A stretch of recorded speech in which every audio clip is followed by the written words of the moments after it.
currently like keeping it on the DL because like our family all stay with me. But No, I hear you. I mean, how has that been? Because I know sometimes when it comes to having family around, it can be kind of crazy, annoying, frustrating at the times. Or do you enjoy the family time?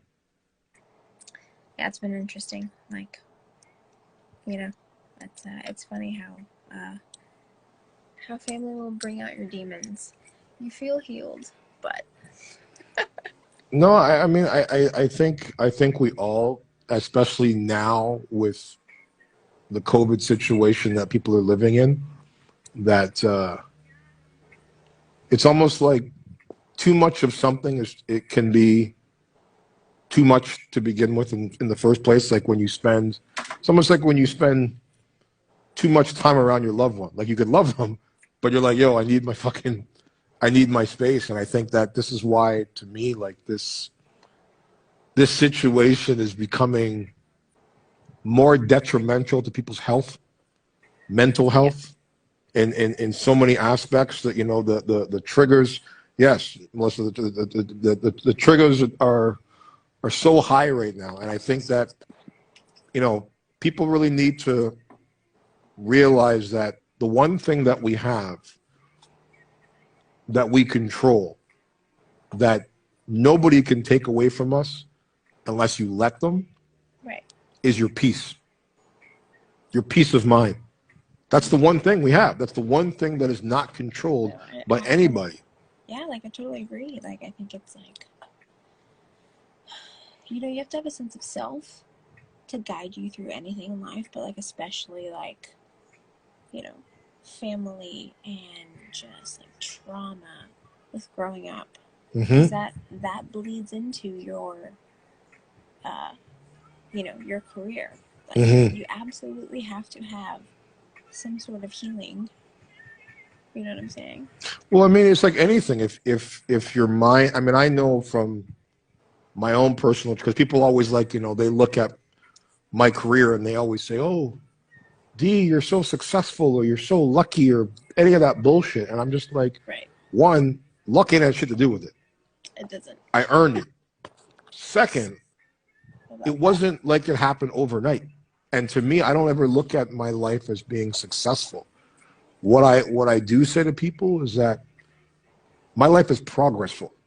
Like success to me is something that you have when you're done, when you have finished the journey. You've completed every bucket list that's on that checklist, and you're like, okay, I'm good. And then you can able to give it back tenfold to somebody to say, hey, you know what?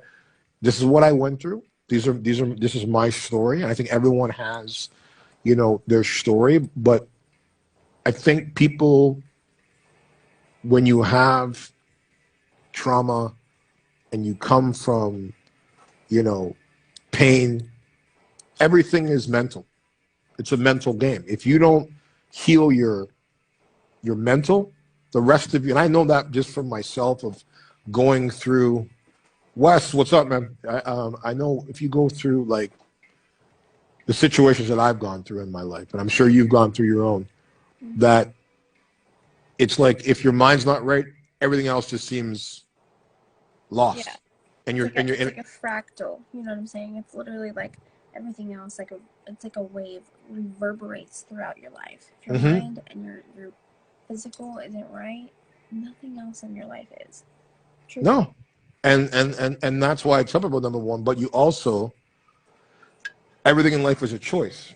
You have a choice to stay down and let it destroy you, or you can do what I did. And for me, it was motivation. It was motivated fuel to be like, you know what? I like sometimes being the underdog. I like sometimes having my back up against the wall. I like being underestimated by people because I was underestimated my whole life. The 26 years I've been in show business, I have. Yeah, you're like the OG. Like you literally like we were supposed to work together almost a decade ago. Yep. Like legitimately. And you and this is the thing, and this is why for me, like I say to you, like Yeah. You only get, and especially with COVID, people need to realize that you only get one life. Right. One. And before COVID, everyone was going at this fast pace, this movement. And it's almost like the whole world was a social media feed, you know, and the constant scrolling. And it's just like how people treat each other. They don't really connect with people anymore. They scroll through the lives because it's like, think about it. How many people could have 1 million followers on social media? 1 million. But I ask people all the time, the people that have those millions of followers, how many of those millions of followers would come running to your aid if you were in real trouble? None. None. Almost Are you none. kidding me? You maybe get one if you're lucky. And to me, it's like people are just like when they look at the government in this situation, they're constantly thinking that someone's coming to save them. Nobody's coming to save them. The only person that you can save is yourself, Right. because you come into this world alone, you leave it alone. So everything in the middle is what matters. What you do at the time and how you want to be remembered. And that's why I tell people, number one is that, like, if you're not, and I've said this to you, like, you have so much potential and you've had this, and as I said, yes, we should have been collaborating years ago. Yeah. Because you've had this sort of stop and go, like a It's go like a kart. weird theme in my life, you know? Like, Yes, Roger. Social currency. I think that's the thing that people, unfortunately, have gotten so lost in translation that they're looking for social currency from the outside, the people that they see in their feeds and likes and followers, but they forget to fix that the most important social currency is within. The thing, I mean, how much do you value yourself? And people, majority of the time, they value more what people think, say about them, than really taking into themselves, okay, you know what? I've got to value myself. I've got to value myself and know that my story matters. Your story matters. And that's why I keep on saying to you is that you have been your biggest obstacle. I don't know why. I don't know how. I don't know. I mean, what is the thing that you feel is constantly putting you in this quicksand? is that rhetorical? Like, obviously, we both know. You know what I'm saying? Like, it's literally my mindset. It's like this toxicity. It's like you grow up in this small ass town, you leave, you move out to the big wigs, the big shots, LA. You're like, sink or swim, I'm in LA. I'm gonna do all this shit. I'm Mm-hmm. gonna be the next big fucking thing. And then you sink. You don't swim, you sink. And you realize there were so many life rafts that were fucking thrown at you. Mm-hmm. And you didn't take any of them because you didn't realize they were life rafts. You know, it's like, that's just like how it was for me. I look back on a lot of things and I'm like, yeah, that would have saved my ass. What is your biggest regret? I think mentoring, advice, when people back in the day would say, like, you need to work on a brand. Mm-hmm. Like, you and I have talked about this at length. Like the politics, like, that's not your business is not the place for it. If yourself as an actress, as a model, as a brand is what you're selling, your opinion is not a part of that. So what did you say? Hold on. What, I don't give a shit about anyone that doesn't like me, and that's the way sometimes you have to be. And tell people, like, this business, this industry, you have to have tough skin. If I could tell you the amount of people that hated on me, don't like me, said shit about me, I could literally buy the entire country, literally. Like you if you know, had a quarter for if I every had a time, quarter. right? And the thing was is that unfortunately the difference is that like their hate is really them hating themselves. That's what I have to realize after going through certain things in my life, because I'm like, why are you hating me? Why are you hating the fact that I took a chance on myself? I bet on myself. I gambled on myself, and I won. And yes, I've stumbled. I have fallen. I've had my ass kicked per se in this business. I've been in the darkest places. 4 years ago, suicidal. Went through all that shit. But it was, for me, it was like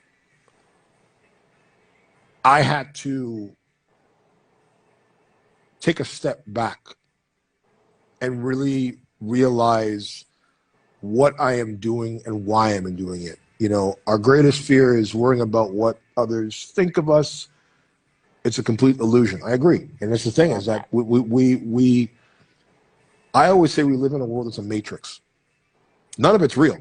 You're Like preaching to none the of it. choir. None of it's real. Like we don't own Right. any of this. We don't own. Right. And what annoys me is that we weren't, like, we didn't own this planet. The planet was given to us. Right. Like we are the visitors here. Like that's what we don't realize. Like we are the visitors, of. She said also you're a queen too. We are the visitors here, and we have this big, big, big, beautiful planet. But what blows my mind is how we will be remembered. Like when you think of like all the gadgets and technology and things that we have created in this world. Mm-hmm. But when I look at the last 15 years, we'll be remembered in this generation more for what we destroyed than what we actually created. Because we have this society where we are so ugly to each other. Hey, what's up, baby girl? Come here. What? Come here. You want to say? Hold on. Baby girl wants to come in. Come here. Oh my goodness. Come here. Let me see. Nala, come here. Come here. She's shy. She's camera Come shy. here. Come here. Come here. Hold on. Hi, baby girl. Hi. Oh my god. Listen, D, I'm not a cat person, but like she's fucking cute. Hey, baby. You want a beatbox? Hi. You want a beatbox? I love you. Wait, Say hi. I realize I can turn a fucking filter on this shit. Like, please, Lord, give me something. How do you do that? How do you do that on live? I don't even know how to do that. It's the faces. It's the faces. Oh, I didn't know you could do that on live. I'm like ready for bed, D. That's why I was like, you know what? This man up here gave me a comment. He was like, "You look like a queen." Thank you. Do you want to get married? Yes. Oh, and yes, Mel. Only I would cuddle a cat because, to me, they're the only pussy that I've been able to trust in my life for the last fucking how many years. And to me, the way that I look at it, that the world needs more cats, because you know what? When you have love from a cat, it's forever. Like, and the reason why I say that to people like dogs or cats, and I'm like, look, dogs are like people. They come to everybody. Like they just come to you. You don't know what their intentions are. But with cats, they make you earn that shit. Like they don't just give you the love and be like, hey. Yeah. That's why when you get them, the first day you bring them home, they hide in a closet or hide in a back room for like 2 weeks. And then they slowly trickle themselves out because they want to see, okay, before I fucking start fucking with you, I gotta know that you're fucking with me and you're down for me the way that I'm gonna be down for you. And that's why my wisdom, rest in peace. She lasted 21 years with me. But I have a bit of an ego, D. So like my dog, you know what I'm saying? Like my dog, like she like the second she was in my arms, it was like an unconditional love, and I love that. No, but and that's the thing. But the thing is, the reason for me with dogs, man, I've had dogs, but it's the length of time. They're not here a lot. Like they don't live like cats for 20 something years, you know. And that to me was like, to be able to establish a connection. It almost feels like, as I said, it's like people. Like, think of all the people that you've met in your life. Like, it's crazy. Like Mel, who's on here, me and her have known each other since 1997, and I was 4 years old. and she has been, you know, we've seen some shit, we've gone through some shit.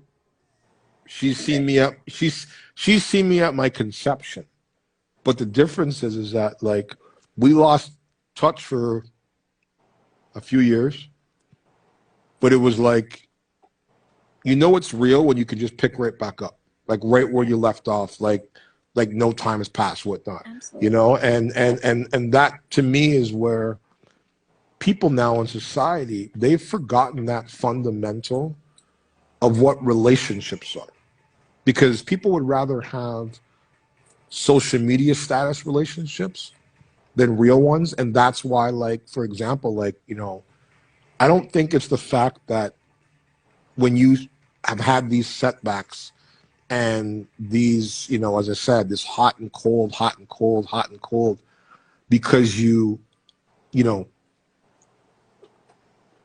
you wanted to. I think it comes on the fact that you are who you surround yourself around.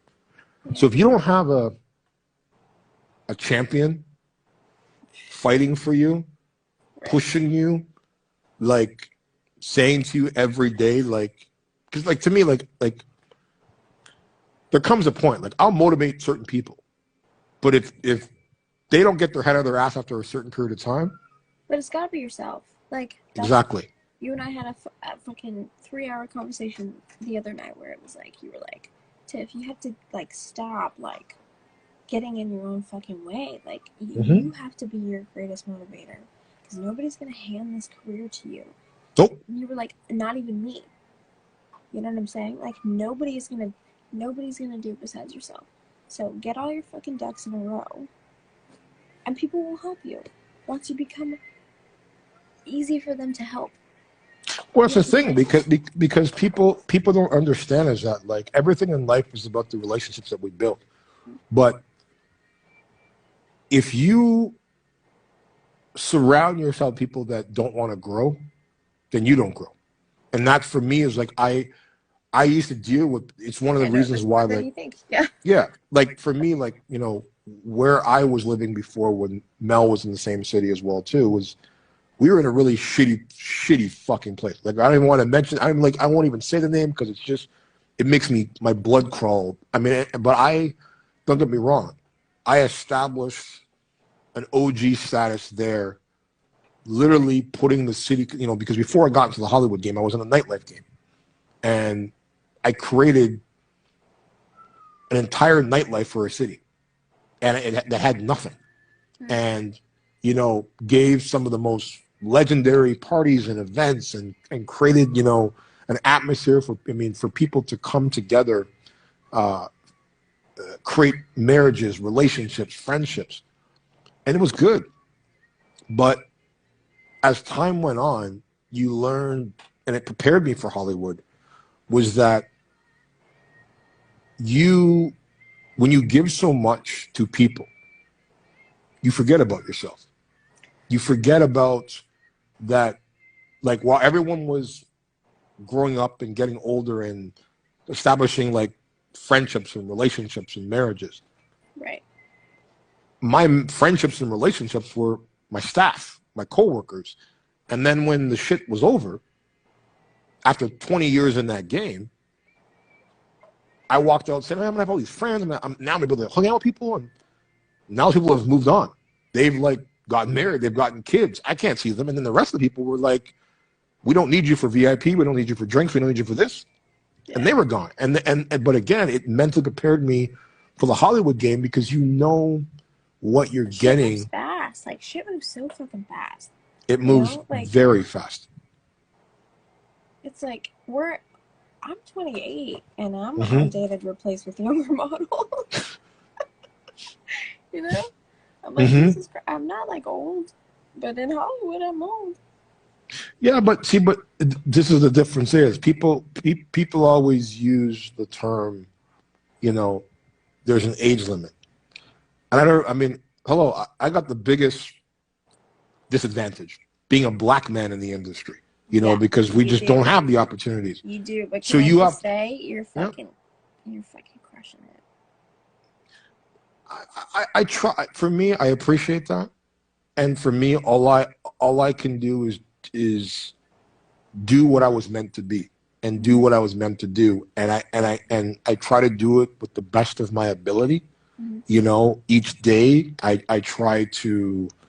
Um, I mean, my goal when I got in this industry was just to leave it better when I leave it, like to be able to not be a blip, and that was for me was like, you know, Mel will tell you. I mean, like, there's nobody that could duplicate what I did in the '90s in that scene ever. It was a different But world. then, but then when I walked away from it and watched the new generation come into the scene and shit on everything and destroy everything and ruin everything, Yeah.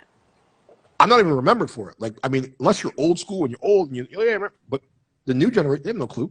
So I was like, No, okay, no, no, but no. You're totally right. Like I hear stories about the industry, you know, because like I work in it. My day job is like marketing in Hollywood, and you know, in my free time, like you know, that's what I'm an aspiring actress.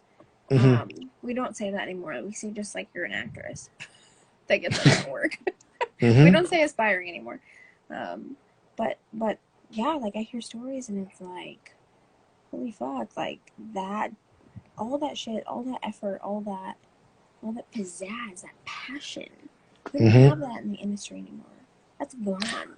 Because it's more about social media likes and followers than passion. You've got, Mhm. you know, casting agents and talent directors who look more at someone's social media feeds than the actual person's of work of Yeah, what they've like done. castings are looking at your number, your follower account, and not your work. Exactly. It's like, But this is where I try to tell the people, number one, mm, is that, you know, when I started in this game in 1992, you know, there was no social media game.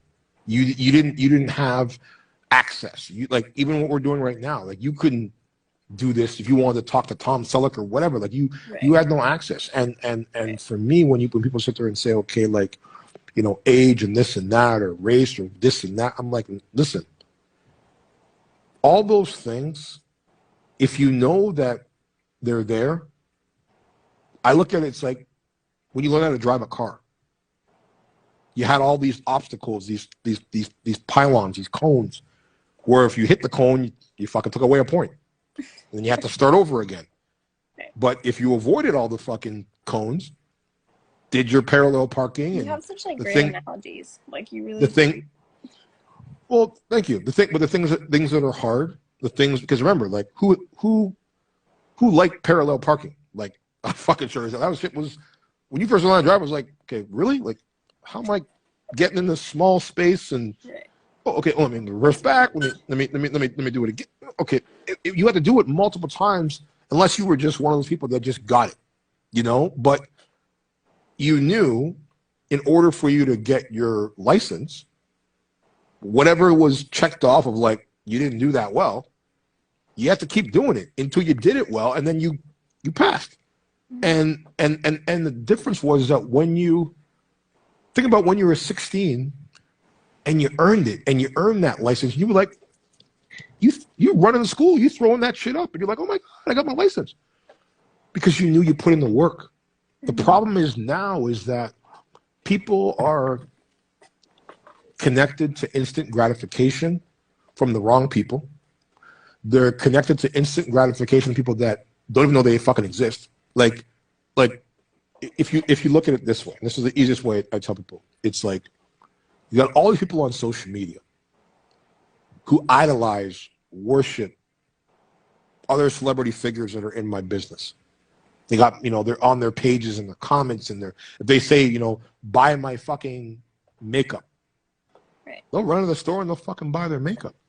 Right. But their own friends, their own peoples, their own fucking people that they say, yo, I'm down for you, man. You're my friend.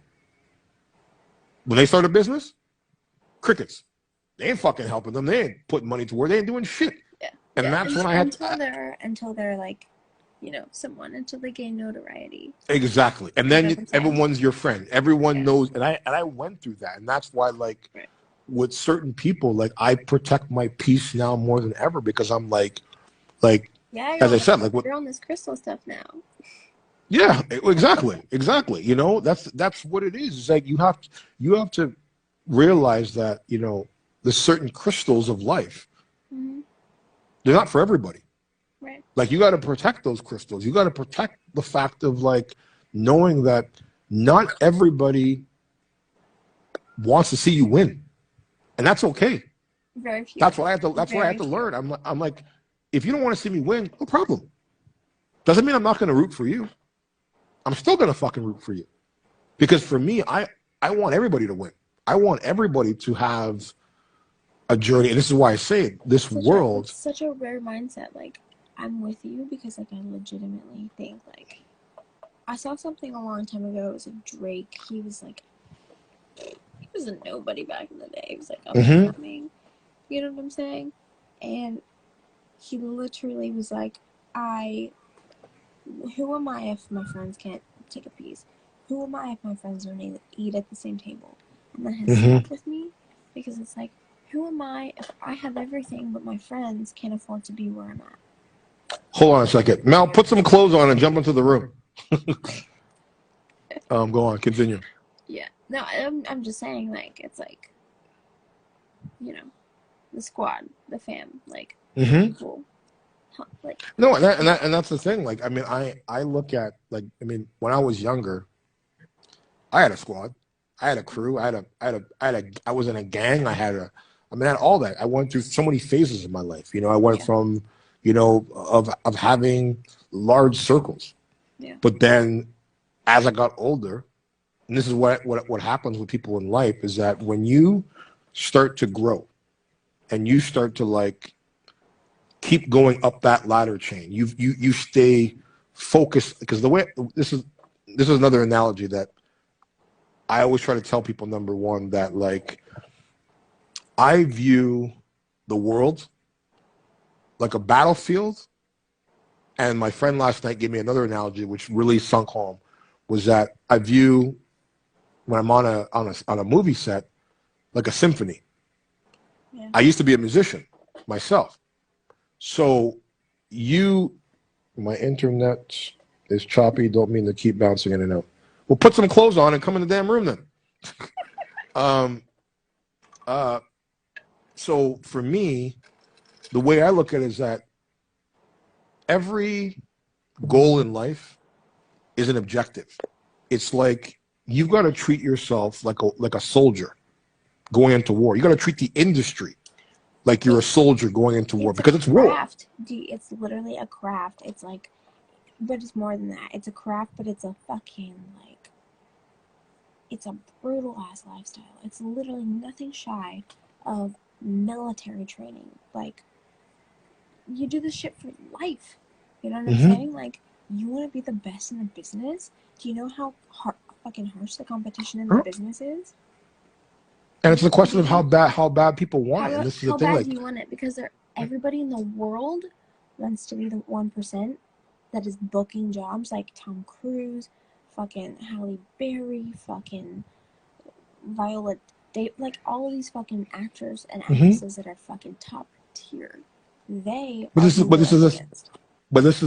the thing. Like, everyone asks me, like, it's always the question when they go through my portfolio, and they're like, how'd you work with Justin Timberlake? And how'd you work with Morgan Freeman? And how'd you work with fucking such and such? You're like, I'm badass. And I'm like, no, but understand is that what people don't realize is that they weren't looking for me. They weren't. I had to put myself in a position. But the difference was I had to earn that. It wasn't like, okay, they were just going to find me. And I always tell people, like, if you've got the talent, real people will find you eventually. But you have to put in the work. If you build it, they will come. Yeah. Kevin Costner, man. If you build it, they will come. And this is why. But the problem is, this generation does not want to do the work. They want somebody else to do the work for them. It's like they want. It's like all these Instagram baddies. Like I just looked at one today. It was a guy I was talking to. He owns a. I'm not gonna say names. I will never do that. But this guy, he owns a skincare company, and him and his baby mama are like in deals with like Kardashians. And I was like creeping on their profiles tonight, you know, and it's like I'm totally happy for them, but you can just tell it's like they're not putting in the work, and it shows. You know what I'm saying? Like, in anything you do, it doesn't matter. Put in the fucking work. Don't just sit there and like try to copy and piggyback off of everyone else's success. Like, do your own thing. But that's what it is. But that's the thing, because everyone is always looking at. It's like when I have a meeting with certain girls or clients that come in, and they're like, I want to be an actress, and I want to be a model, and I want to be famous, and blah, blah, blah, blah. And they're like, how? And I'm like, and they're like, I got 1 million followers. I'm like, I don't give a fuck. Like, I don't care if you have 10 million followers. If you don't have 10 million, do you have $10 million in the bank? Yeah, exactly. Because if you can't turn those followers into dinero, it means nothing. And for me, I don't even give a rat's ass about social media. Like I don't care about likes. And this is the problem that I have now, not just in the industry, but in society, is where your value. Your light went out. Yeah. Hold on. Also, someone said something. Hi, hello. Your value, people now, and your worth is like about your follower status. Is about your like status, and I'm like, or they think, for example, and people don't realize because they don't really understand the way that the social media game works. When they see the people that have massive engagement, the Jake Pauls, the fucking King Bosches, understand, one, their demographic is kids. They built their demographic on strictly 16, 13, 12-year-olds. You don't have to explain this shit to me. Like, I literally, one of my best friends, we weren't best friends. We were okay friends in acting school. Hannah Stocking. She's got 18 million followers, and her demographic is children. You know what I'm saying? Exactly. And this is the thing. And listen, if that's your demographic, cool, good for you. If you can turn it into a brand, my hat's off to you. Right. But the way that these social media companies pimp out, because yes, when they're in their millions of followers and stuff like that, all these companies are pimping them for that engagement. And that's why now, like when it comes to Instagram, where you've seen the decline, where maybe 2 years ago, you make a post and everybody saw the shit. Yeah. And all of a sudden you started seeing over the years, like the more you posted, the less you posted, less people were liking, less people were following, less people were, and because now, unless you're willing to pay Instagram to really see that engagement, but I'm like, and this is what I was telling you the other day, I was like, you need to create your own brand. Fuck this OnlyFans bullshit. Fuck all these other platforms. It's why when for example, Mel will attest to this. When I was running nightclubs, actually Roger's even on here, who used to work for me. He used to work for me for years. And when I was running nightclubs, I used to hire my staff to basically walk around the fucking nightclub with a clipboard that would have name, email, phone number, address. And Roger will attest to it. Whenever I gave him that duty or any of this stuff, they fucking hated it. Like, why gotta walk around this damn clipboard all night? Like, and to them, it was like, okay, pick up girls. It was an easy way for them to talk to girls and whatever. But for me, I'm like, look, these people who are 19 years old, who just started clubbing, at some point, they're going to be in their 20s. They're going to be in their 30s.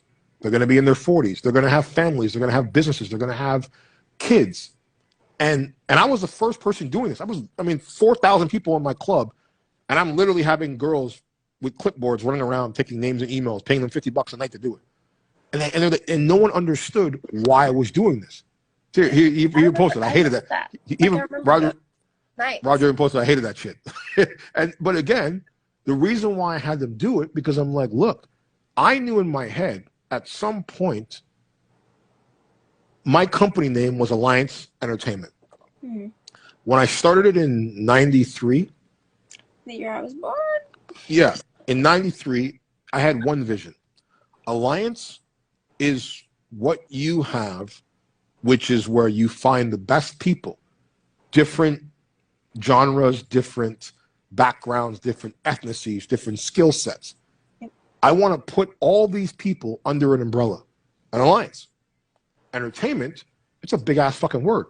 Yeah. Doesn't mean nightclub, doesn't mean film, doesn't mean television. It means everything. You combine them together, Alliance Entertainment. But I wanted to make sure that my brand, my company vision, it was a one-stop shop. If you needed this, you came to us.